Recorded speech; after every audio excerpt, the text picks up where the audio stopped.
শিক্ষার্থীরা, অনলাইন ক্লাসে সবাইকে স্বাগতম। আমি রৌশনারা, সহকারী শিক্ষক, আইসিটি, উনকিলা উচ্চ বিদ্যালয়, শারাস্তি, চাঁদপুর। আজকে আমি তোমাদের অষ্টম শ্রেণীর তৃতীয় অধ্যায় পাঠ 18 অনলাইন পরিচয় ও তার নিরাপত্তা সম্পর্কে আলোচনা করব। শিক্ষার্থীরা, আমরা তো এই পাঠ শেষে অনলাইনের পরিচয় ও তার নিরাপত্তা সম্পর্কে আমরা বলতে পারলাম, আবার হ্যাকারের সম্পর্কে বর্ণনা করতে পারলাম। এখন দেখো, অনলাইন পরিচয় তার নিরাপত্তা বলতে আমরা কি বুঝি? অনলাইন পরিচয়,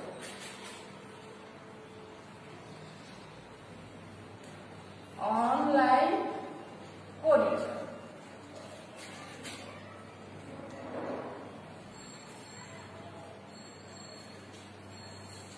বর্তমানে দেখো, এই অনলাইন পরিস্থিতি কি? বর্তমানে আমাদের নেট, ইন্টারনেটের যুগ, মানে অনেক প্রসার হয়েছে। আর ইন্টারনেটটা সচরাচর অনেক বেশি মানুষ ব্যবহার করে। তো ফোনে কেউ কথা বললে তার পরিচয় দিতে হয়। সেরকম অনলাইনে তুমি ধরো বিভিন্ন ওয়েবসাইট, তারপরে সামাজিক যোগাযোগ সাইট, ব্লগ, এগুলোর মাধ্যমে পরিচয় প্রকাশটা হচ্ছে অনলাইন পরিচয়।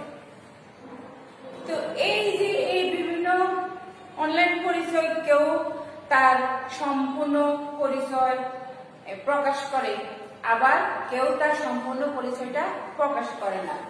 সম্পূর্ণ পরিচয় যখন প্রকাশ করবে তখনই কিন্তু সেটা গ্রহণযোগ্য, আর যখন সম্পূর্ণ পরিচয় প্রকাশ করবে না সেটা কিন্তু গ্রহণযোগ্য না, মানে এটা বিশ্বাসযোগ্য না। এখন দেখো, এই যে এই অনলাইন পরিচয়, এই অনলাইন পরিচয়টা আমাদের দুই রকমের হতে পারে। একটা ইমেল ঠিকানা,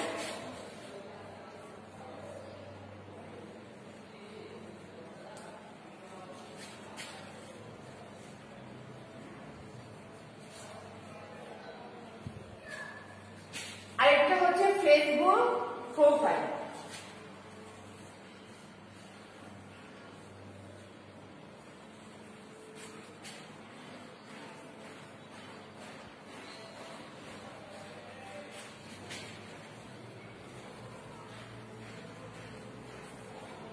শিক্ষার্থীরা, ইমেল ঠিকানায় তোমার নাম, ঠিকানা, জন্ম, একবার মোবাইল নাম্বার সবকিছু চাইবে। এখানে ইমেল ঠিকানায় তোমার পাওয়া যায়। ফেসবুক প্রোফাইলেও তুমি তোমার পরিচয়টা তুলে ধরতে পারবে, ওখানে তোমার পরিচয়টা আছে। তো এই যে ইমেল, ফেসবুক, এখানে যে আমরা পরিচয় দিব, এই পরিচয়গুলো ব্যাপারে কিন্তু আমাদের সতর্ক থাকতে হবে। অনলাইনে এই ইমেল ঠিকানা বলো, ফেসবুক বলো, এটা নিরাপত্তার জন্য আমরা পাসওয়ার্ড ব্যবহার করি। তো আমাদের এই পাসওয়ার্ড গুলো, যাতে পাসওয়ার্ড তৈরির ক্ষেত্রে আমাদের কিছু কিছু দিকে লক্ষ্য রাখতে হবে। সেটা হচ্ছে, এক নম্বরে তোমার সংক্ষিপ্ত পাসওয়ার্ড, সংক্ষিপ্ত পাসওয়ার্ডের পরিবর্তে তুমি দীর্ঘ পাসওয়ার্ড দিতে হবে।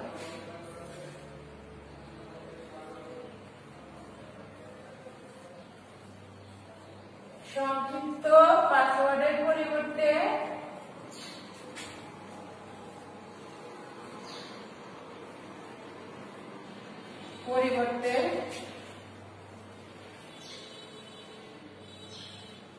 দীর্ঘ পাসওয়ার্ড।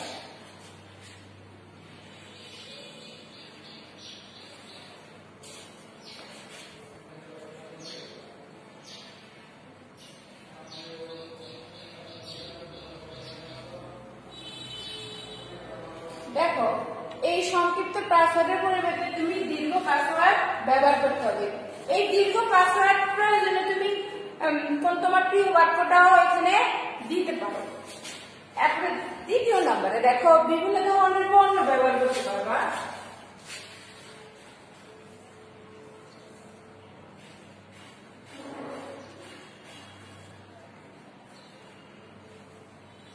বিভিন্ন ধরনের বর্ণের ব্যবহার,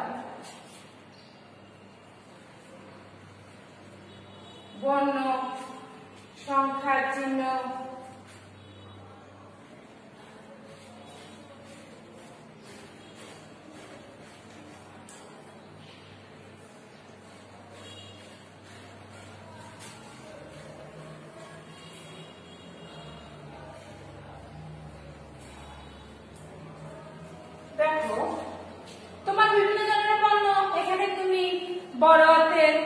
অক্ষর, ছোট হাতের অক্ষর, তারপরে সংখ্যা, এগুলো মিলিয়ে দিতে পারবে।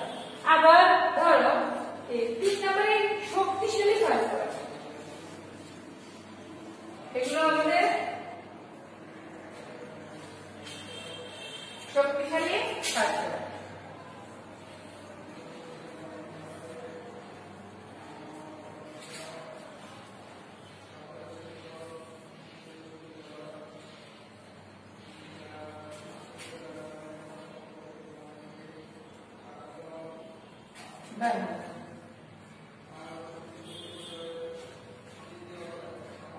দেখো এখানে শক্তিশালী পাসওয়ার্ড ব্যবহার, এখানে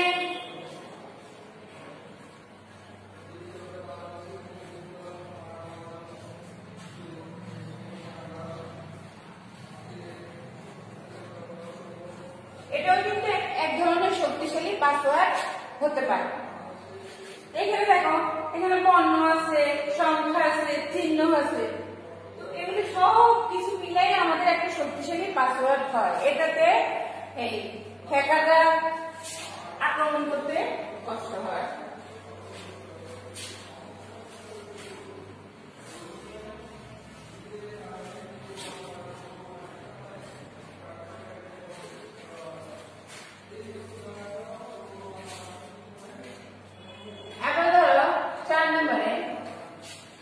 শক্তিশালী পাসওয়ার্ডের পরে আমরা আসতে পারি, তো বেশিরভাগ ক্ষেত্রে ধরো তথ্য সেবায় কাজ করলে বা কোনোখানে কাজ করলে আমরা বিভিন্ন ওয়েবসাইটে ঢুকি, তাই না?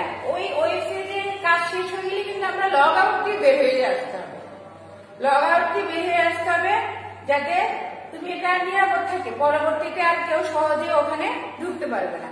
আপনারা দেখো আবার এই 5 নম্বরে হইতে পারে তোমার অনেকেই পাসওয়ার্ড ম্যানেজার ব্যবহার করে, তো পাসওয়ার্ড ম্যানেজার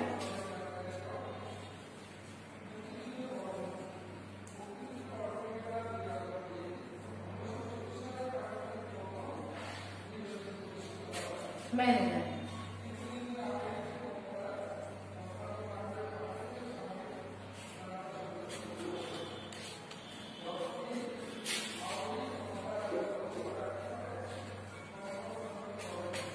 পাসওয়ার্ড ম্যানেজার ব্যবহার থেকে বিরত থাকা।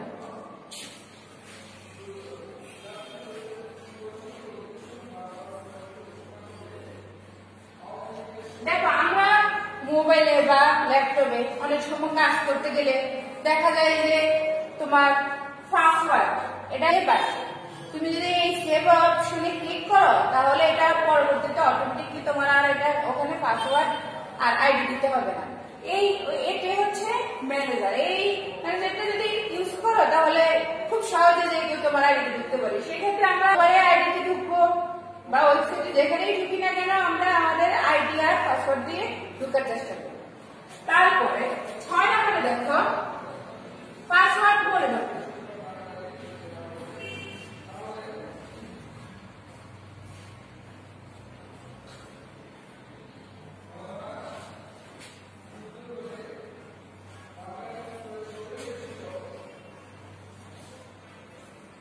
দেখো শিক্ষার্থীরা, আমরা পাসওয়ার্ড যখন ব্যবহার করি, এই পাসওয়ার্ডটা অনেকদিন ব্যবহার করলে দেখা গেছে অনেক সময় অনেকে জেনে যায় বা বিভিন্ন সমস্যাও হতে পারে।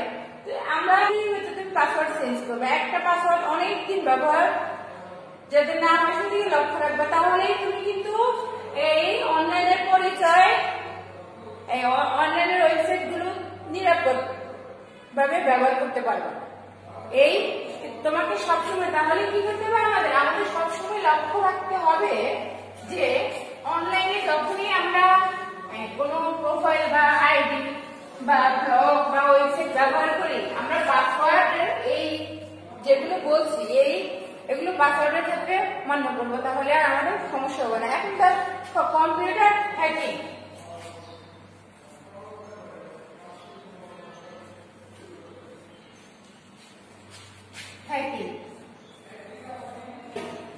হ্যাকিং হচ্ছে বিনা অনুমতিতে কারো ওয়েবসাইটে ঢুকায় হচ্ছে হ্যাকিং। বিনা অনুমতিতেই তুমি কম্পিউটার সিস্টেম বা নেটওয়ার্কে প্রবেশ করায় হচ্ছে হ্যাকিং।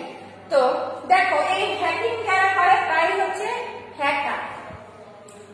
তো এই হ্যাকিং আর হ্যাকার বিভিন্ন প্রকার হতে পারে, যেমন এই হোয়াইট হ্যাকার, ব্ল্যাক হ্যাকার। তো এই যে হোয়াইট হ্যাকার, ব্ল্যাক হ্যাকার, এগুলো হচ্ছে আসলে হোয়াইট হ্যাকার অনেকে সিস্টেম উন্নয়ন করার জন্য হ্যাকিং করে, এটা হচ্ছে হোয়াইট।